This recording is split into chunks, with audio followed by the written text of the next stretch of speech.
देखिए दोस्तों, आज तक आप लोगों ने कई तरह की भूतिया जगहों के बारे में, चीज़ों के बारे में सुना होगा। हॉन्टेड डॉल्स, हॉन्टेड घर, हॉन्टेड महल, हॉन्टेड ट्रेन, ना जाने क्या क्या क्या क्या क्या क्या क्या। लेकिन आज के इस ब्लडी सत्य के हैरान कर देने वाले बहुत ही ज़्यादा खौफनाक एपिसोड में मैं आप सभी लोगों के सामने एक भूतिया कार की ऐसी अजीबो गरीब कहानी लेकर आ गया हूं ना, जिसे सुनकर आप लोगों के रोंगटे खड़े हो जाएंगे दोस्तों। दरअसल ये पूरी की पूरी घटना मुझे किसी और ने नहीं बल्कि सुशील ने लिखकर भेजा है। क्या घटना थी, आइए शुरू से शुरुआत करते हैं। अहमदाबाद के एक बहुत ही बड़े इंडस्ट्रियलिस्ट जिन्हें कार का बहुत ज्यादा शौक था, इनका नाम था अमन पटेल। अमन पटेल के पास 100 से ज्यादा लग्जरी कार्स थी। जी हां, सन 2018 में उनको एक ऐसा हुआ कि यार मुझे एक ऐसी कार चाहिए जो मैंने अब तक नहीं चलाया। और जितनी भी आप लग्जरी कार जानते होंगे उनमें एक बहुत ही फेमस कार है, इस कार का मैं नाम लेना नहीं चाहता। उन्होंने सोचे कि मैं ये वाली कार अब खरीद कर अपने जो समझ लो कार का कलेक्शन है उसमें लगाऊंगा। ये हर दिन कार बदल बदल के चलाते, सभी लोग इन्हें बहुत अच्छे से जानते थे। बड़े बड़े लोगों के बीच में इनका नाम बहुत ही बढ़िया तरीके से शुमार था। दरअसल इनके पास जितनी भी कार थी ये किसी और से नहीं बल्कि अपने भांजे से लिया करते थे। दरअसल इनका भांजा कोई और नहीं, वही सुशील है जिसने ये कहानी लिखकर भेजा। सुशील एक तरह का समझ लो कार डीलर, वो कार की डीलिंग करवाता था। जिनको भी महंगी बड़ी लग्जरी कार चाहिए थी वो सुशील से कांटेक्ट करता। और इधर पे तो घरवाली ही बात थी। मामा जी ने बोल दिया कि बेटा मुझे वो वाली कार चाहिए। सुशील ने बोला ठीक है अंदाजा लगाते हैं, अपना हिसाब किताब बैठाते हैं और जैसे ही वो कार मिल जाएगी हम आपको इन्फॉर्म कर देंगे। क्या हुआ, ठीक एक हफ्ते बाद पता नहीं कहां का कौन सा किस्मत कनेक्शन बैठा, सुशील को फोन आया कि कोई और थर्ड पर्सन जो कि बेंगलोर का रहने वाला है वो ये कार बेचना चाहता है। सुशील ने बोला अरे वाह, शुभ काम में देरी क्यों, मेरे मामा जी को वही कार चाहिए। रेट वेट पता किए, 90 लाख के आसपास की ये कार मिल रही थी। सुशील ने बोला ठीक है। उसने तुरंत ही एक ट्रक के जरिए वो कार को अपने मुंबई बुलवा लिया। सुशील मुंबई के रहने वाले। अब यहां पर देखा कि कार में थोड़ा ज्यादा डैमेज था। सुशील को समझ में आया कि यार ऐसा क्यों है, लेकिन चलो डैमेज को सुधार दिया जा सकता है। ऊपरी तरीके से पेंट वेंट प्रॉपर चढ़ाया गया, अंदरूनी जो कोई भी प्रॉब्लम्स थी वो कुछ ठीक की गई और प्रॉपर से सर्विसिंग की गई। अब मामा जी ने बोले मुझे इंतजार नहीं हो रहा है भाई, जल्दी कार लेके आ।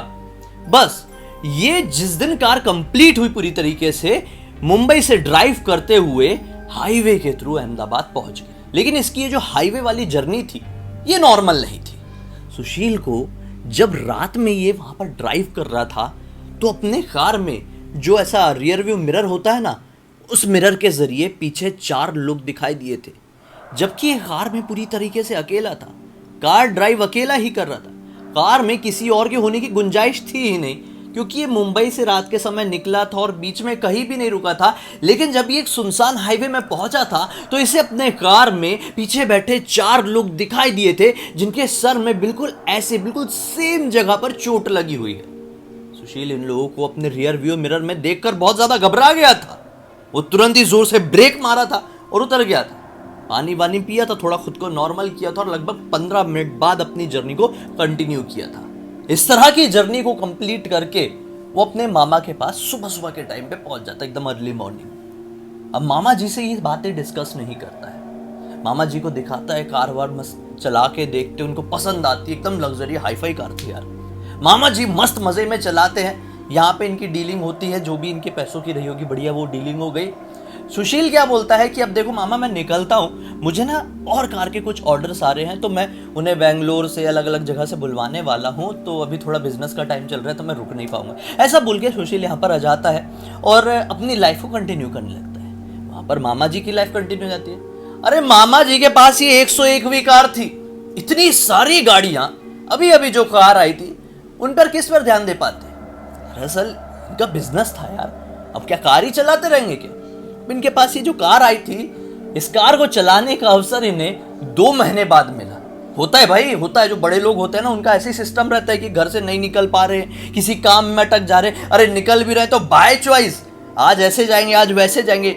लोगों के मूड के ऊपर डिपेंड करता है। कुछ भी चीज हो, इंसान कैसा भी हो, चाहे वो गरीब हो चाहे वो अमीर हो, इंसान कुछ भी अपनी इच्छा के मुताबिक ही करता है। तो मामा जी का मूड हुआ ये कार चलाने का 2 महीने बाद का अवसर ही कह लो, 2 महीने बाद निकला। मामा जी ये कार चलाए होंगे, कुछ गड़बड़ हुई, कुछ तो गड़बड़ हुई। मामा जी ने धड़ाधड़ फोन किए, सुशील को बोले कि जल्दी आ। मामा जी की आवाज बड़ी घबराई सी लग रही थी। सुशील ने सोचा कि ऐसे क्यों घबराए हुए मामा जी। मामा जी बोलते हैं कि कार में एक सीरियस प्रॉब्लम है, मैं तुझे फोन में नहीं बता सकता।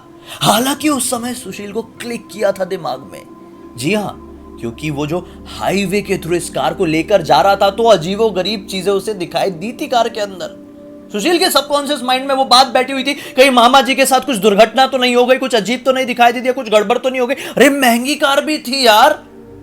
सामने वाला जिससे ये कार बुलवाई गई थी, एक तरीके से सेकेंड हैंड कार थी, उसका क्या पास्ट है, उसके चीजें क्या जुड़ी हुई है, सुशील को नहीं पता था। सुशील के मन में डर लगा, 90 लाख की कार है यार, ठीक है, लेकिन उसने मामा जी को फोन में कुछ नहीं बोला, तुरंत ही अपनी कार उठाया और सेम नाइट को फिर से अहमदाबाद के लिए निकल गया। जल्दी बिना रुके फिर से अर्ली मॉर्निंग से थोड़ा पहले अहमदाबाद पहुंच गया। मामा जी के पास गया, सुबह भी नहीं हुई थी प्रॉपर। मामा जी को फोन किया नीचे से, मामा जी ने बोले रुक, मैं आता हूं नीचे। वो फटाफट नीचे आए। दोनों पार्किंग एरिया में गए जहां पर मामा जी की कार पार्क थी, जिसे देखकर सुशील के होश उड़ गए। सुशील ने देखा कि इतने बड़े पार्किंग लॉट में वो कार, एक अकेली कार चालू है। अब कार का चालू होना इतना ज्यादा तो नहीं डरा देता, लेकिन सुशील के दिमाग के पुर्जे इसलिए उड़ गए कि मामा जी ने मुझे इसलिए बोला है कि ये कार चालू है। नहीं, ऐसा नहीं होगा। मामा जी उस कार के पास इसे लेकर गए। ये कुछ बोल नहीं पा रहा था क्योंकि कंफ्यूज था, पूरी बात अभी इसके सामने नहीं आई थी। ये तुरंत बोलता है, मामा जी कार क्यों चालू है, कार क्यों नहीं बंद की है? मामा जी बोलते हैं, इसीलिए तो बुलाया हूं। ये कार पिछले 2 दिन से बंद ही नहीं हुई है।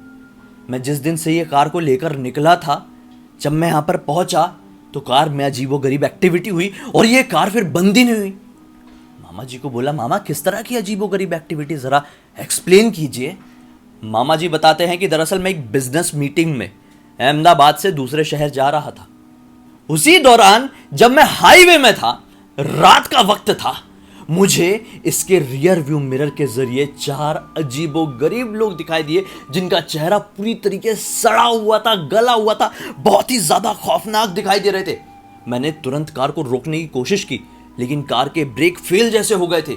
बड़ी मुश्किल से बार बार लगाने पर ब्रेक लगे थे, जैसे कि पुराने जमाने में गाड़ियां होती थी ना, बार बार ऐसा लगाओ तो फिर गाड़ियां कंट्रोल में आती थी। अरे अभी इतनी लग्जरी कार थी, उसमें पावर ब्रेक एक बार लगाओ खट से गाड़ी रुकेगी, लेकिन नहीं, वो गाड़ी ऐसे नहीं रुकी थी। इतना ही नहीं, मामा जी जब गाड़ी रोके तो मानो कि जब गाड़ी वो बंद करने की कोशिश कर रहे थे तो बंद नहीं हो रही थी, बल्कि उसमें जो उसका अलार्म था जो पार्किंग के टाइम पर बजता है वो बजने लगा था। मामा जी घबराकर गाड़ी से उतरे तो पीछे कोई दिखाई नहीं दिया, लेकिन वो कार में जो उसके सेंसर था ना पार्किंग वाला, वो अपने आप बन चालू होने लगा। इतना ही नहीं, बल्कि जो उसकी हेडलाइट थी वो भी बहुत तेजी से फ्लिकर करने लगी। ये कार पूरी तरीके से पगला गई थी, इसलिए मामा जी बहुत ज्यादा घबरा गए। मामा जी ने कार को वहीं पर छोड़े, तुरंत दूसरी कार बुलाए, अपना बिजनेस कंप्लीट किए। उसके बाद जब यहाँ पर लौटे तो देखे कि कार में तो बड़ी अजीब प्रॉब्लम दिखाई दे रही है। अब पता नहीं उनके जो वर्कर्स रहे होंगे उन लोगों ने, उनके जो हेल्पर्स रहे होंगे उन लोगों ने कैसे इस कार को यहाँ तक लेके आए होंगे, लेकिन ये कार जब यहाँ पर पहुंची तो रुकी नहीं। सुशील ने बोला, यार ये तो बड़ा अजीब मैटर है, एक काम करते हैं, मैं इसको हाथ नहीं लगाता, मैं यहीं पर उस कार के जो होते हैं ना, मतलब वर्कशॉप वाले, उस कार के जो कंपनी वाले होते हैं, उनको फ़ोन लगाता हूँ, वो लोग आएंगे, चेक करेंगे, कोई भी परेशानी होगी आपको सॉल्यूशन मिल जाएगा, इतना ज़्यादा मत घबराओ, ये कोई बहुत ऐसी अजीब बात नहीं है, और जो आपको दिखाई दिया वो एक नॉर्मल चीज़ हो सकती है। सुशील ने अभी तक अपनी सच्चाई नहीं बताया था कि उसको क्या फील हुआ था, क्या दिखाई दिया था, क्या एक्सपीरियंस किया था। मामा जी ने बोले ठीक है बुलवाते हैं। फ़ोन लगाया गया सुबह सुबह होते से ही, और वो इतने अच्छे लोग थे भाई, आ भी गए। गाड़ी को देखते हैं, वो लोग बोलते हैं कि गाड़ी में देखो ऐसी कोई प्रॉब्लम नहीं है, जो गाड़ी है ना इसका एक बार डीजल ख़त्म हो जाने दो, डीजल ख़त्म हो जाएगा तो हम आएंगे और अपने आप ठीक हो जाएगी। लेकिन मामा जी ने एक ऐसी बात बताई जिसे सुनकर कंपनी वालों के भी होश उड़ गए। दरअसल इसका डीजल तो 1 दिन पहले ही खत्म हो चुका था। यह सुनकर सुशील के पैरों तले जमीन निकल गई।